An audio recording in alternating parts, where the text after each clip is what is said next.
ఆలగడ్డ నియోజకవర్గంలో గత ప్రభుత్వంలో ఏదైతే అభివృద్ధిని ప్రజలు కోల్పోయారో ఆ అభివృద్ధిని తిరిగి తీసుకొచ్చి అభివృద్ధికి బాటలు వేస్తామని ఎమ్మెల్యే భూమా అఖిలప్రియ హామీ ఇచ్చారు. తన కార్యాలయంలో ఏర్పాటు చేసిన మీడియా సమావేశంలో ఆమె మాట్లాడారు.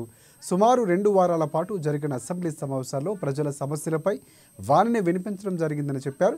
విజయవాడకి వెళ్ళినప్పుడు మంత్రులు కలిసి ఆలగడ్డలో ఏమేమి సమస్యలు ఉన్నాయి, వాటి పరిష్కారానికి తీసుకోవాల్సిన చర్యల గురించి, నిధుల గురించి సంబంధిత మంత్రులు కలవటం జరిగిందని వివరించారు.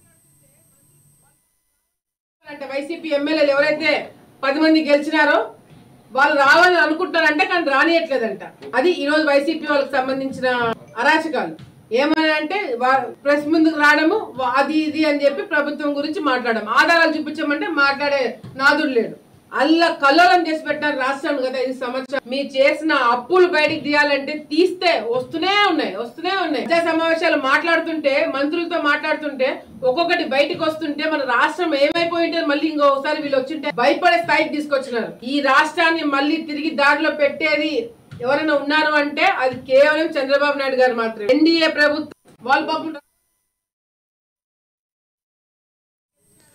నారాయణపేట జిల్లా మానుగూరు మండల జిల్లా కేంద్ర